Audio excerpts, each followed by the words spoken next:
Arctic हो या Antarctica, इसने हमेशा से ही इंसान को अपनी ओर अट्रैक्ट किया है। तभी तो आज तक न जाने कितने लोगों ने यहाँ पहुँचने के चक्कर में अपनी जान गंवाई है। लेकिन यहाँ जाना बिल्कुल भी आसान नहीं है।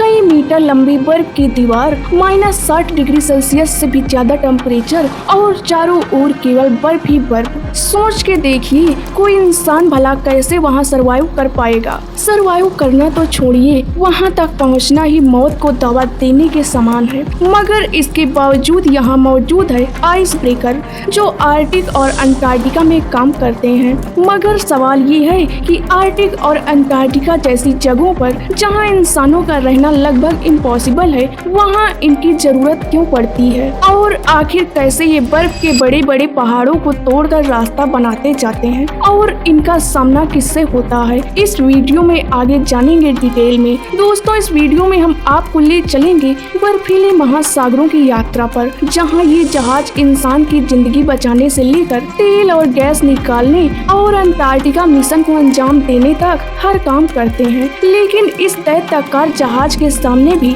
ऐसे खतरनाक पल आते हैं जब हर सेकंड कीमती हो जाता है। क्या ये जहाज हमेशा बर्फ को मात दे पाते हैं, या फिर कभी कभी प्रकृति इतनी क्रूर हो जाती है कि इन्हें भी हार मानना पड़ जाता है? कैसे जानने के लिए वीडियो को अंत तक देखें, क्योंकि आगे जो होगा आपको चौंका कर रख देगा। 1993 में नॉर्वे का जहाज फ्रॉम आर्टिक में बर्फ के बीच फंस गया था। -40 डिग्री सेल्सियस की ठंड में नाविकों के पास बचने का कोई रास्ता नहीं था। कुछ लोग जम गए थे, कुछ बीमार पड़ गए थे, और बचे हुए सिर्फ चमत्कार की उम्मीद कर रहे थे। दोस्तों, इस भयानक घटना के बाद इंसानों को एहसास हुआ कि अगर हमें आर्टिक और अंटार्कटिका को जीतना है तो हमें एक ऐसी मशीन की जरूरत होगी जो ये मोटी लंबी बर्फ की चट्टानों को काट सके और हमें वहां तक पहुंचा सके। तभी जन्म होता है आइस ब्रेकर का। 1900 के दशक में रूस ने पहला आधुनिक आइस ब्रेकर यरमक बनाया था। ये कोई आम जहाज नहीं था, ये टैंक था जो बर्फ के ऊपर चढ़कर उसे तोड़ देता था। लेकिन शुरुआती आइस ब्रेकर इतने ताकतवर नहीं बन पाए थे और खुद ही बर्फ की चट्टानों में फंस जाया करते थे। इसके बाद धीरे धीरे नई टेक्नोलॉजी विकसित हुई, इंसान पावरफुल हुए और स्टील की मजबूत बॉडी ने इन जहाजों को अपराजय बना दिया है। दोस्तों, अगर आइस ब्रेकर न बनते तो न ही अंटार्कटिका में जहाज जा पाते, न वैज्ञानिक रिसर्च संभव होता, और न ही तेल और गैस की सप्लाई आगे बढ़ सकती थी, जो आज वर्तमान में गैस और तेल एक अहम भूमिका निभाते हैं। अब सवाल ये है कि जब पहले के आइस ब्रेकर इतने ताकतवर थे तो आज के आइस ब्रेकर कितने खतरनाक होंगे। देखिए, आज के आइस ब्रेकर कितने ज्यादा ताकतवर हैं, इसका अंदाजा आप इस बात से लगा सकते हैं कि परमाणु ऊर्जा से ये चलते हैं और पहाड़ जितने ऊंचे ऊंचे बर्फ के पहाड़ों को भी तोड़ने की क्षमता रखते हैं। अगर हम मॉडर्न आइस ब्रेकर की बात करें तो ये नॉर्मल जहाज की तरह नहीं होते, बल्कि इन्हें जॉइंट मशीन कहना ज्यादा सही होगा, क्योंकि ये बर्फ के पहाड़ों को चीरते हुए आगे बढ़ते हैं। इनके ताकत का असली राज है इनका स्पेशल डिजाइन, जिसमें शक्तिशाली इंजन लगा होता है और बॉडी भी बेहद पावरफुल स्टील से बनाई जाती है। जब एक आइस ब्रेकर बर्फीले सागर में एंट्री करता है तो वो अपने नुकीले अगले हिस्से से बर्फ पर चढ़ता है। इसके बाद अपने भारी वजन की सहायता से बर्फ की मोटी परत को तोड़ता चला जाता है। अगर इसके इंजन की बात करें तो ये 50,000 से 75,000 हॉर्स पावर की ताकत रखता है। इसी कारण ये मोटी सी मोटी बर्फ की परत को भी तोड़ने में सक्षम होता है। इसके साथ इसकी बॉडी डबल स्टील से बनाई जाती है, जो इसे बेहद मजबूती प्रदान करती है और झटकों को सहने की ताकत भी देती है। अगर हम आइस ब्रेकर के काम करने के तरीके को देखें तो ये 4 स्टेप में काम करता है। सबसे पहले ये बहुत तेजी से चलता है, फिर बर्फ पर चढ़ता है और वहाँ दबाव बनाता है, जिससे बर्फ टूट जाती है। इसके बाद टूटी हुई बर्फ को और छोटे टुकड़ों में तोड़ता है और रास्ता साफ करता जाता है। तभी तो ये आर्टिक जैसे स्थानों पर भी सर्वाइव कर पाता है। यही वजह है कि इन खतरनाक जगहों पर नॉर्मल जहाज नहीं बल्कि आइस ब्रेकर ही चलाए जाते हैं। लेकिन सवाल उठता है कि अगर ये जहाज इतने ही शक्तिशाली हैं तो क्या इनके साथ कभी कोई हादसा नहीं हुआ? क्या ये कभी बर्फ में नहीं फंसते हैं? दरअसल दोस्तों, ऐसी घटना घट चुकी है जो ये बताती है कि इंसानों की टेक्नोलॉजी को प्रकृति के सामने झुकना ही पड़ता है, और ऐसा ही कुछ अंटार्कटिका के साथ भी हुआ था। ये बात है 1993 की, जब Soviet ice breaker Antarctica Arctic में फंस गया था। उस वक्त वहाँ का तापमान -50 डिग्री सेल्सियस था। पूरी कोशिश की गई थी, लेकिन लाख कोशिशों के बावजूद भी इसमें कुछ हलचल नहीं हो रही थी। दरअसल इनके लिए सबसे खतरनाक साबित होती है मोटी बर्फ की चादर, जो 15 मीटर तक हो सकती है। इसके अलावा बर्फ के लिए तूफान, नैरोफत और ह्यूमन एरर भी इन्हें विवश बना देते हैं। हालांकि आर्कटिका को बचाने के लिए सोवियत यूनियन ने एक और आइस ब्रेकर भेजा था, लेकिन अफसोस वो भी वहां आकर फंस गया था और स्थिति इतनी ज्यादा खराब हो गई थी कि नाविकों को हेलीकॉप्टर के जरिए रेस्क्यू करना पड़ा था और वो जहाज वहीं जमे रहने पर मजबूर हो गए थे। दोस्तों, इस घटना के बाद ये साबित होता है कि आइस ब्रेकर भले ही कितने ताकतवर क्यों न हो, लेकिन प्रकृति के सामने उनकी ताकत कुछ भी नहीं है। दोस्तों, जब नॉर्मल फ्यूल वाले आइस ब्रेकर बस में फंसने लगे तो न्यूक्लियर आइस ब्रेकर का जन्म हुआ, जिनका ईंधन कभी खत्म नहीं होता है और ये महीनों तक लगातार बर्फ को तोड़ सकते हैं। यही नहीं, सबसे जमी घनी बर्फ को भी ये तोड़ सकते हैं। ऐसे और इन्फॉर्मेटिव वीडियो देखने के लिए वीडियो को लाइक करके चैनल को सब्सक्राइब करें। 29 मार्च 2025। क्या आप जानते हैं कि हम एक महाविनाश की ओर आगे बढ़ रहे हैं? आज से 600 साल पहले ही भविष्यवाणी में कहा गया है कि पाकिस्तान और 12 मुस्लिम देश चीन के साथ मिलकर भारत पर आक्रमण करेंगे। आज ईरान, इराक, तुर्की जैसे मुस्लिम देशों को एकजुट करते हुए ये कहा गया है कि उनका इस्लाम खतरे में है और उन्हें साथ मिलकर इसका सामना करना होगा। तो क्या है उनका कमांड एजेंडा? क्या भारत की स्थिति खतरे में है? भविष्यवाणी कहती है कि 2024 से तीसरे विश्व युद्ध की शुरुआत होने लगेगी। और आज देखिए, इजराइल ईरान युद्ध, रूस यूक्रेन युद्ध, नॉर्थ कोरिया और साउथ कोरिया के बीच का बढ़ता तनाव और अब भारत और पाकिस्तान के बीच जो हुआ, क्या यह तीसरे विश्व युद्ध का संकेत नहीं है? सबसे बड़ा सवाल ये है कि 600 साल पहले जो भविष्यवाणी का ग्रंथ गुप्त रखा गया था, वह अचानक आम जनता के हाथ कैसे लग गया? और यह जो बाबा लोग बड़े बड़े दावे कर रहे हैं कि विनाश होगा, तीसरे विश्व युद्ध की शुरुआत होगी, भूखमरी और महामारी आएगी, इसका सच क्या है? क्या यह सब सच है या बस डर फैलाने की कोशिश? क्या भविष्यवाणी में वाकई ऐसा कुछ लिखा गया था या फिर सिर्फ एक अफवाह है? दोस्तों, भविष्यवाणी में कई भविष्यवाणियां भगवान जगन्नाथ और उनके मंदिर से जुड़ी हुई हैं। 2024 की रथ यात्रा के दौरान एक चौंकाने वाली घटना हुई। भगवान बलभद्र की मूर्ति अचानक गिर गई थी। भविष्यवाणी में साफ साफ लिखा गया है कि जब मूर्तियां गिरेंगी तब संकेत मिलेगा कि कुछ बड़ा घटने वाला है। और अगर कभी भगवान जगन्नाथ की मूर्ति स्वयं गिर जाए तो समझ लीजिए कि कलयुग का अंत बस शुरू ही होने वाला है। भगवान जगन्नाथ का अपमान होगा और मंदिर का झंडा कई बार गिर जाएगा। जगन्नाथपुरी के मंदिर का बड़ा पत्थर गिर जाएगा। मंदिर में त्रिदेव के ऊपर जो कपड़ा है उसमें आग लग जाएगी और मंदिर की परंपराओं में अव्यवस्था हो जाएगी। भारत का आखिरी राजा या प्रधानमंत्री एक शक्तिशाली हिंदू शासक होगा। वह योग्य पुरुष होगा और उसके कोई संतान नहीं होगी। जब मंदिर के गद्दे पर 19 में राजा का शासन होगा और उनके कोई संतान नहीं होगी, तभी यह अंत समय होगा। अगर हम आज की बात करें तो वर्तमान राजा गजपति जी हैं, जो 19वें राजा हैं और निसंतान भी हैं। उनकी उम्र लगभग 74 साल हो चुकी है। भविष्यवाणी में कलयुग को लेकर एक भविष्यवाणी यह भी की गई है, जिसमें साल 2030 से पहले पृथ्वी पर ऐसी कोई घटना घटेगी जिसमें 7 दिनों तक अंधेरा छा जाएगा, जिसकी वजह से चारों तरफ हाहाकार मच जाएगा। हम सभी मौजूदा समय में यह देख रहे हैं कि दुनिया के अलग अलग हिस्सों में तनाव बढ़ रहा है और तमाम देश 2 हिस्सों में बढ़ रहे हैं और कई देशों में गृह युद्ध हो रहे हैं या होने के संकेत बन रहे हैं, जो तीसरे महायुद्ध के संकेत हैं। और समूची दुनिया की आबादी केवल 64 करोड़ ही बच पाएगी। भविष्यवाणी में तीसरे विश्व युद्ध की भविष्यवाणी के साथ यह भी कहा गया है कि एक समय ऐसा भी आएगा जब लोगों को आसमान में 2 सूरज दिखाई देंगे। दोस्तों, ये घटनाएं इशारा करती हैं कि कलयुग अब अपने चरम सीमा पर अग्रसर हो रहा है। भविष्यवाणी के अनुसार आसमान में जो सूर्य की तरह पिंड निकलेगा वह बंगाल की खाड़ी में गिरेगा, जिसकी वजह से उड़ीसा राज्य पूरी तरह तबाह और जलमग्न हो जाएगा। आपको जानकर हैरानी होगी कि कुछ वर्षों पहले कोलंबिया में 2 सूरज निकलने का दावा किया गया था। दोस्तों, धरती पर तबाही को लेकर भविष्यवाणी में ऐसी भविष्यवाणियां की गई हैं जिसमें धरती का विनाश 3 चरणों में होगा। पहला चरण कलयुग के अंत का होगा, दूसरा चरण समूची धरती के महाविनाश का होगा और तीसरे चरण में एक नए युग की शुरुआत होगी। भविष्य मलिका में धरती के स्वरूप में बदलाव की तरफ इशारा किया गया है, जिसमें धरती का मौजूदा स्वरूप बदल जाएगा। धरती अपनी बदलती हुई धुरी पर काम करेगी, जिससे धरती पर समय समय पर बड़े बड़े भूकंप आएंगे। समय के साथ साथ लोग खेती करना बंद कर देंगे, जिस कारण से धरती पर अनाज, फल और सब्जियों का अकाल हो जाएगा। लोग भूखे मरने लगेंगे। भविष्य मलिका कहती है कि कलयुग के अंत के बाद दुनिया खत्म नहीं होगी, बल्कि महाविनाश का आरंभ हो जाएगा। युद्ध और प्राकृतिक आपदाओं का दौर शुरू हो जाएगा। धरती का तापमान तेजी से बढ़ेगा और जो भी मौजूदा मौसम होगा वो अपनी अति दिखाएगा, यानी गर्मी इतनी ज्यादा होगी कि लोग परेशान हो जाएंगे। सर्दी भी इतनी कपकपाती होगी कि लोगों के हाथ पैर तक शून्य पड़ जाएंगे। वहीं बरसात के दिनों में चारों तरफ पानी ही पानी नजर आएगा। हर मौसम में लोगों को सिर्फ तड़प और घुटन व उमस ही महसूस होगी।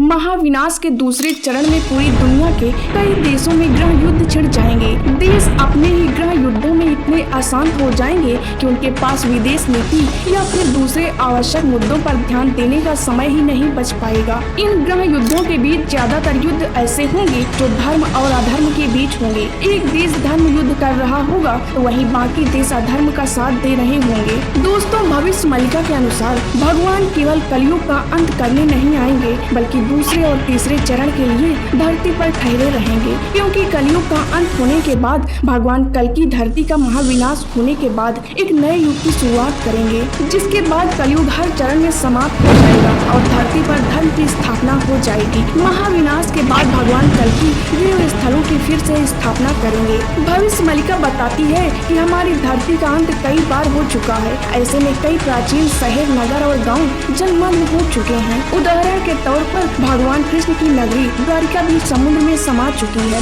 भविष्य मलिका की एक भविष्यवाणी बताती है कि कलयुग के अंत के बाद धरती पर कई प्राकृतिक आपदाएं आएंगी। बाढ़, सुनामी, भूकंप के आने के बाद सदियों पहले डूब चुके दिव्य प्राचीन शहर फिर से दिखाई दे सकते हैं, जिसमें दुनिया के सनातन धर्म के कई प्राचीन चिन्ह भी नजर आने लग जाएंगे। दोस्तों, कलयुग के अंत के बाद महाभारत काल में जो योद्धा युद्ध का हिस्सा नहीं बन पाए थे, उनकी वापसी धर्म की स्थापना करने के लिए होगी। भगवान कृष्ण के बड़े भाई बलराम जी भगवान कल्कि की मदद करने के लिए आएंगे और नए युग की स्थापना करेंगे। भविष्य मलिका यह भी कहती है कि कलयुग के अंत के बाद कई प्रसिद्ध और प्राचीन धार्मिक स्थल अदृश्य हो जाएंगे। इन स्थलों के विलुप्त होने का कारण प्राकृतिक आपदाएं होंगी। कहीं बाढ़ आएगी तो कहीं पर बड़े भूकंप से धरती पर हलचल मच जाएगी। अमरनाथ गुफा, गंगोत्री, यमुनोत्री जैसे पवित्र स्थलों के विलुप्त होने के संकेत दिए गए हैं। कलयुग के अंत के बाद महाविनाश होगा और नए युग के आरंभ में ये धार्मिक स्थल एक नए रूप में स्वयं प्रकट हो जाएंगे। ऐसे और इन्फॉर्मेटिव वीडियो देखने के लिए वीडियो को लाइक करके चैनल को सब्सक्राइब करें। समुद्र की लहरों पर तैरता भारत का सपना अब हकीकत बन चुका है। पाम्बन ब्रिज का नया अवतार देश को न सिर्फ जोड़ता है बल्कि एक नए युग की ओर ले जाता है। दक्षिण भारत में रामेश्वरम की कनेक्टिविटी को जोड़ने वाला पाम्बन ब्रिज पहली बार 1914 में बना था, जो देश का पहला समुद्र के ऊपर बना रेल पुल था, जो आज 111 साल बाद अब अपने नए रूप में आ चुका है। नया पाम्बन ब्रिज एक आधुनिक इंजीनियरिंग का अद्भुत नमूना है और भारत का पहला वर्टिकल लिफ्ट सी ब्रिज। तो दोस्तों, क्या है पाम्बन ब्रिज की हिस्ट्री और क्या हुआ था पुराने पाम्बन ब्रिज के साथ, जिसके स्थान पर नए ब्रिज का निर्माण किया गया, और आखिर कैसे काम करता है ये नया ब्रिज, जिसकी टेक्नोलॉजी आपको भी हैरान कर देगी। आज की इस वीडियो में हम इन्हीं सवालों के बारे में बताएंगे, इसीलिए वीडियो को अंत तक देखिएगा। दोस्तों, गौरवशाली अतीत वाला 2.05 किलोमीटर लंबा पुराना पाम्बन ब्रिज इंजीनियरिंग का अनोखा चमत्कार है, जो 70 वर्षों से अधिक समय तक मुख्य भूमि रामनाथपुरम और रामेश्वरम द्वीप के बीच एकमात्र आवागमन का रास्ता रहा है, जब तक कि 1988 में इसके बगल में एक सड़क पुल का निर्माण नहीं किया गया। भारत ने रामेश्वरम द्वीप को श्रीलंका के मन्नार द्वीप से जोड़ने वाली प्राकृतिक चूना पत्थर की श्रृंखला के बीच रेलवे लाइन बिछाने का विचार 1876 में ही सामने आया था, जिसके 18 साल बाद श्रीलंकाई रेलवे के तत्कालीन मुख्य रेजिडेंट इंजीनियर अल्फाजे वारिंग ने 1894 में सिलोन सरकार की ओर से 2.59 करोड़ लागत से एडमस ब्रिज के साथ 22 मील समुद्र को जोड़ने वाला पहला प्रस्ताव रखा गया था। लेकिन E.J. सैडबोल्ड ने भारत सरकार की ओर से 1895 में उस लागत को घटाकर 2.49 करोड़ रुपए कर दिए थे, जिससे इतने कम बजट में इतना लंबा रास्ता बनाने के लिए पर्याप्त नहीं था। इसीलिए इस विचार को वहीं त्याग दिया गया था। इसके बाद जून 1906 में मदुरई से रामेश्वरम होते हुए धनुषकोडी तक ट्रैक बिछाने और धनुषकोडी से सीलोन को स्टीमर सेवा से जोड़ने के लिए एक सर्वेक्षण को अंतिम रूप दिया गया और इसके 2 साल बाद 25 नवंबर 1908 को तलई मन्नार में पाक जल मंडालों में शेरचर रोलिंग लिफ्ट ब्रिज के साथ इस ब्रिज को जोड़ने का निर्णय किया गया। इस पुल का उद्देश्य श्रीलंका में तंबाकू उत्पादों द्वारा तंबाकू व्यापार को बढ़ावा देना था। दोस्तों, अमेरिकी इंजीनियर विलियम डॉलर सोल्जर द्वारा पेटेंट कराया गया था शेरचर रोलिंग लिफ्ट ब्रिज को।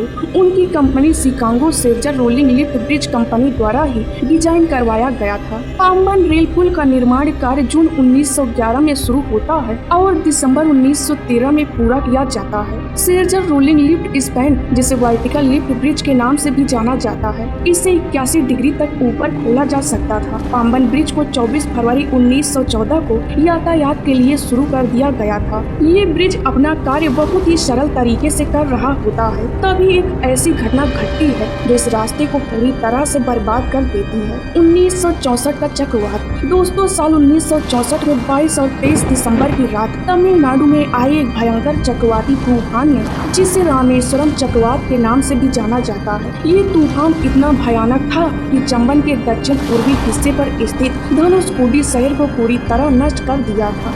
इस आपदा के कारण पुल को भी भारी नुकसान हुआ था, जिसमें 22.20 मीटर के स्टील गार्डनों के 103 हिस्से ज्वार की लहरों में बह गए थे और प्रेस्टेड कंक्रीट गार्डनों के 21 हिस्से और 2 खंभे गिर गए थे। इस चक्रवात की भयानकता का अंदाजा आप इस बात से लगा सकते हैं कि ये एक पूरी की पूरी ट्रेन निगल गया था। इतनी बड़ी घटना के बाद भी इस ब्रिज के मलबे को निकालकर दोबारा रिपेयरिंग करके चलाने लायक बनाया गया और 1965 में इसे दोबारा से यात्रियों के लिए खोल दिया जाता है और एक बार फिर से ये ब्रिज अपना काम करने लगता है। लेकिन पिछले कुछ वर्षों में जंग लगने की वजह से स्टील संरचना कमजोर होने लगती है, जिसमें 2020 में IIT मद्रास की मदद से एक स्वास्थ्य निगरानी सेंसर लगाया गया ताकि कोई खतरा होने पर पता चल सके और कुछ इस तरह से पुराना पाम्बन ब्रिज 2 सालों तक और ट्रेन सेवाएं जारी रखता है। लेकिन दिसंबर 2022 में इस ट्रेन संचालन को पूरी तरह बंद कर दिया जाता है,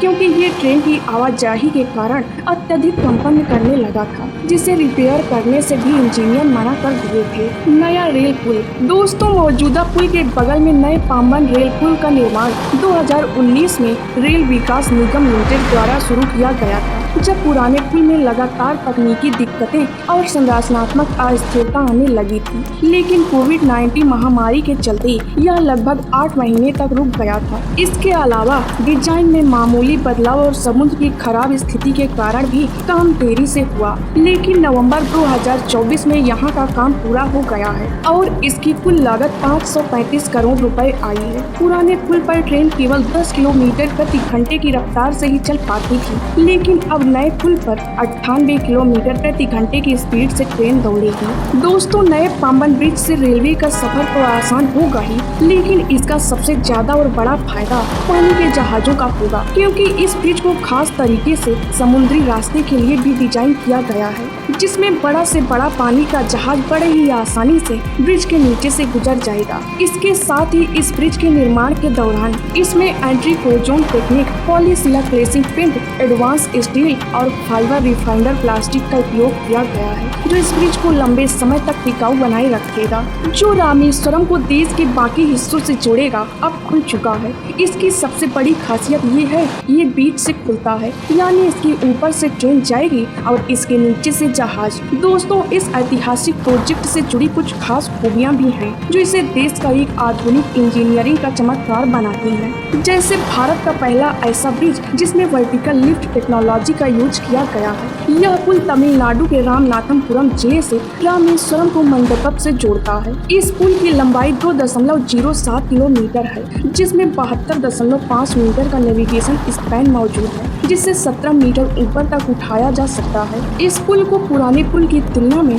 3 मीटर ऊंचा बनाया गया है ताकि छोटे जहाज बिना लिफ्ट उठाए आसानी से इसके नीचे से निकल जाएं। वर्तमान समय में ये सिंगल लाइन पर अपडेट किया गया है, लेकिन भविष्य में इसे 2 रेल लाइनों के लिए डिजाइन किया गया है। दोस्तों, इस ब्रिज के ऊपर 80 किलोमीटर प्रति घंटे की स्पीड से ट्रेन चल सकती है, जो एक सेमी हाई स्पीड ट्रेन को भी संभालने की पूरी क्षमता रखता है। इसकी अनुमानित उम्र 100 साल बताई जा रही है। नया पाम्बन ब्रिज न केवल भारत की रेलवे क्षमता को नई ऊंचाई देगा, बल्कि रामेश्वरम जैसे धार्मिक स्थल तक तेज और संरक्षित पहुंच को भी सुनिश्चित करता है, जो भारत की इंजीनियरिंग का शक्तिशाली प्रतीक बन चुका है। ऐसे और इंफॉर्मेटिव वीडियो देखने के लिए वीडियो को लाइक करके चैनल को सब्सक्राइब करें।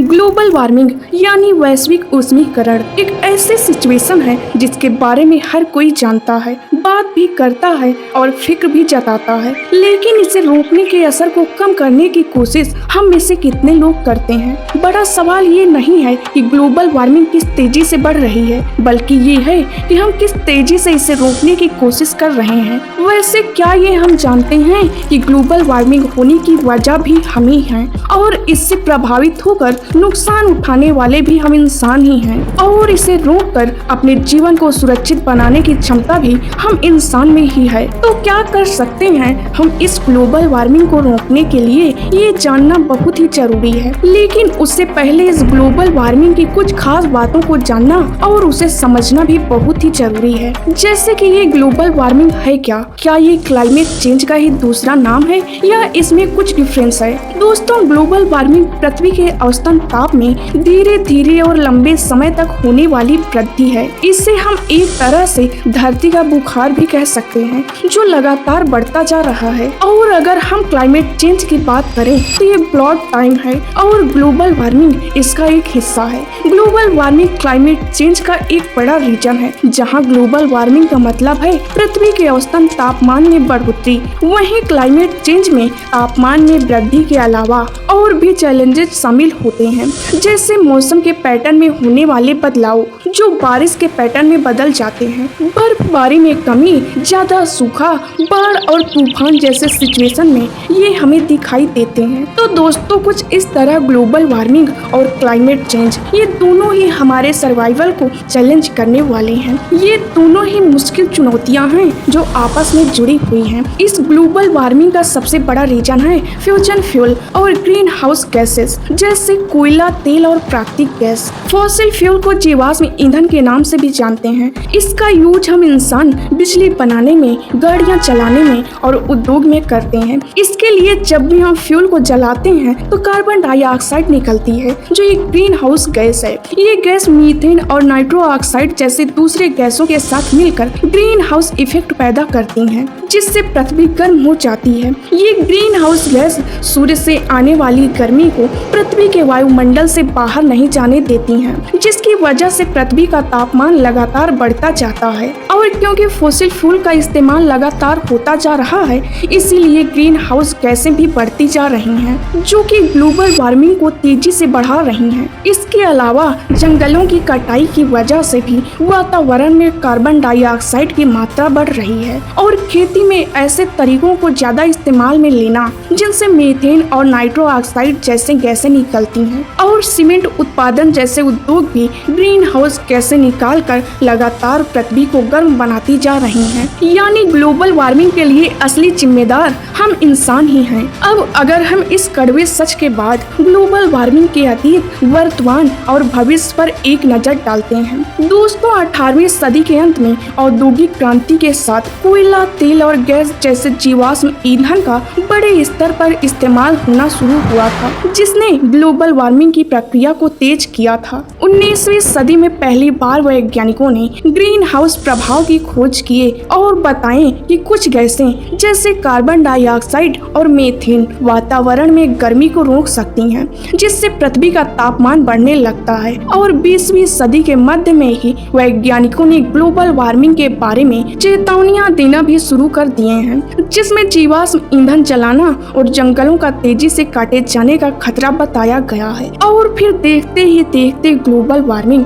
बढ़ती चली गई और इस पर जताए जाने वाली चिंता भी। पिछले 150 सालों में पृथ्वी का औसतन तापमान 1 डिग्री सेल्सियस से ज्यादा बढ़ गया है, जो सुनने में तो बहुत ही मामूली लगता है, लेकिन औसतन ताप में हुई ये बढ़ोतरी आज किस रूप में दिखाई दे रही है वो जानकर आप हैरान रह जाएंगे। क्योंकि तापमान में हुई ये मामूली सी वृद्धि से बर्फ पिघलने से लेकर समुद्र का स्तर पिछले 100 सालों में लगभग 8 से 9 इंच बढ़ गया है, जिसकी वजह से तटीय इलाकों में बाढ़ का खतरा मंडराता रहता है। कहीं पर बहुत तेज गर्मी पड़ रही है तो कहीं भारी बारिश हो रही है और तूफान व बाढ़ जैसी घटनाएं भी बहुत तेजी से बढ़ गई हैं। पेड़ पौधों और जानवरों की लगभग 1 लाख प्रजातियां खतरे में हैं और इनमें से कई प्रजातियां विलुप्त होने की कगार पर भी खड़ी हैं। इस बदलते मौसम में खेती भी प्रभावित हो रही है, जिससे आगे चलकर खाने की कमी हो सकती है। इस गर्मी से जुड़ी बीमारियां भी तेजी से बढ़ रही हैं। साल 2023 में कनाडा में लगी जंगल की आग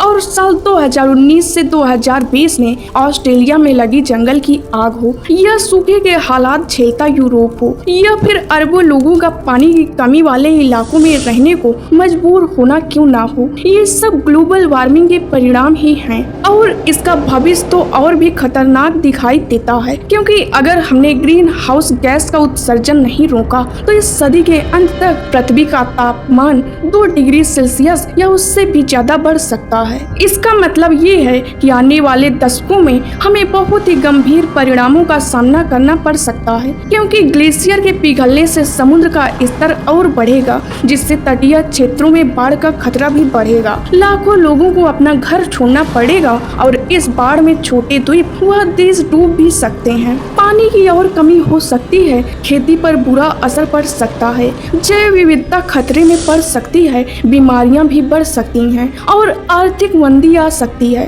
यानी ग्लोबल वार्मिंग के साथ हमारा आने वाला कल और भी भयानक हो सकता है अगर हमने इसे रोकने के लिए कुछ भी न किया तो। दोस्तों, ऐसा नहीं है कि ग्लोबल वार्मिंग को रोकने के लिए ध्यान न दिया जा रहा हो। इसे कम करने के लिए कई अंतर्राष्ट्रीय समझौते और राष्ट्रीय नीतियां बनाई गई हैं, जैसे साल 1997 का क्योटो प्रोटोकॉल और साल 2020 का फ्राइस समझौता इसके उदाहरण हैं। इसके अलावा कई देशों में अपने स्तर पर ग्रीन हाउस गैसों के उत्सर्जन को कम करने के लिए नीतियां बनाई गई हैं, जो फॉसिल फ्यूल के इस्तेमाल को कम करने और रिन्यूएबल एनर्जी सोर्स का इस्तेमाल करने पर जोर दिए हैं। भारत ने भी अपने राष्ट्रीय स्तर पर कई लक्ष्य निर्धारित किए हैं, जैसे कि साल 2030 तक अपनी ऊर्जा जरूरतों को 30% तक रिन्यूएबल एनर्जी से पूरा करना और अपने लक्ष्यों को राष्ट्रीय और सौर ऊर्जा बनाना। जैसे साल 2030 तक अपनी ऊर्जा जरूरतों को 30% तक रिन्यूएबल एनर्जी से पूरा करना।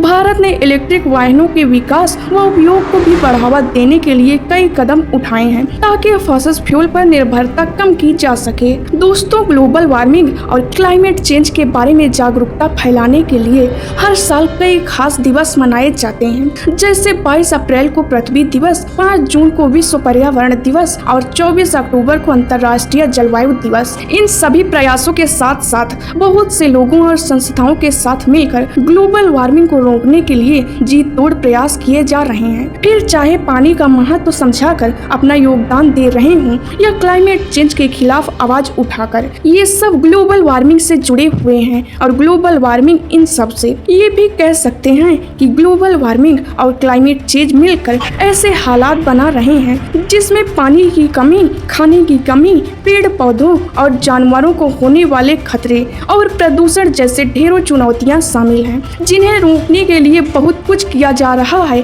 और बहुत कुछ करना अभी बाकी है। जैसे कि रिन्यूएबल एनर्जी का इस्तेमाल बढ़ाना, यानी ऐसी नवीनीकरण ऊर्जा का ज्यादा से ज्यादा इस्तेमाल करना जो कभी खत्म नहीं होती और पर्यावरण को भी इनसे कोई नुकसान नहीं पहुंचता है, जैसे कि सोलर पावर, विंड पावर और हाइड्रो पावर का इस्तेमाल करना। ऐसे और इन्फॉर्मेटिव फैक्ट वीडियो देखने के लिए वीडियो को लाइक करके चैनल को सब्सक्राइब करें।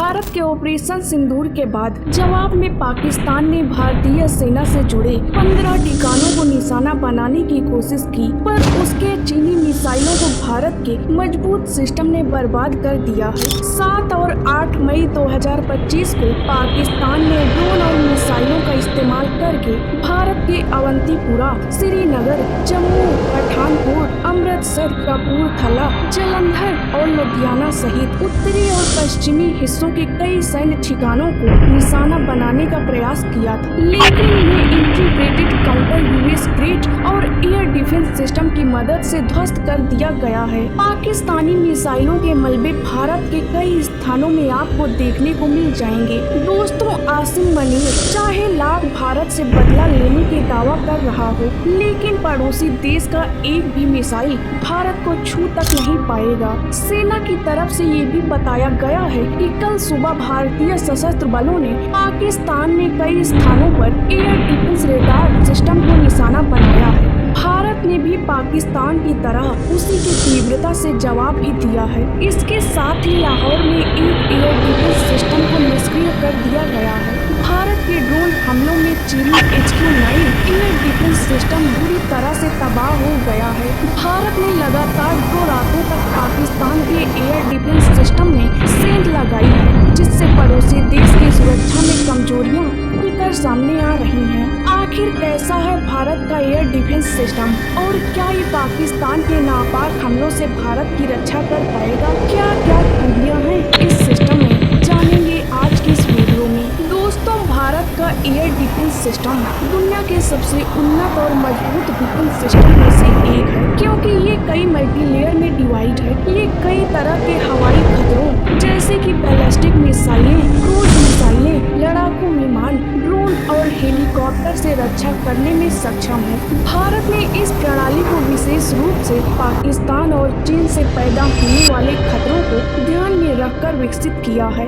भारत के एयर डिफेंस सिस्टम S-400, आकाश, बर्ग-8 और BMD जैसे सिस्टम शामिल हैं, जो पाकिस्तान के मिसाइलों, विशेष रूप से बैलिस्टिक और क्रूज मिसाइलों से रक्षा करने में सक्षम है। यह सिस्टम बहुस्तरीय है और उन्नत रेडार सिस्टम से लैस है, जो पाकिस्तान की अधिकतम मिसाइलों को हवा में ही नष्ट कर सकता है। वैसे माना जाता है कि भारत का एयर डिफेंस सिस्टम अमेरिका, रूस और चीन, इजराइल के बाद 5वें नंबर पर आता है, जो चीन और पाकिस्तान से हवाई हमले का सामना करने में पूरी तरह से सक्षम है। तो भारतीयों, चिंता मत करो और मजबूती के साथ भारत देश और उसकी आर्मी के साथ खड़े रहो, क्योंकि ये वक्त है एकजुट होने का और दुनिया को दिखाने का कि भारत एक सुपर पावर है। आखिर S-400 मिसाइल सिस्टम क्या है और भारत के पास कितने हैं और ये दुश्मन के छक्के उड़ाने में कितना सक्षम है? दोस्तों, भारत ने हाल ही के वर्षों में अपनी हवाई मारक क्षमता में कई गुना वृद्धि की है। भारत के अत्याधुनिक हथियारों में से एक है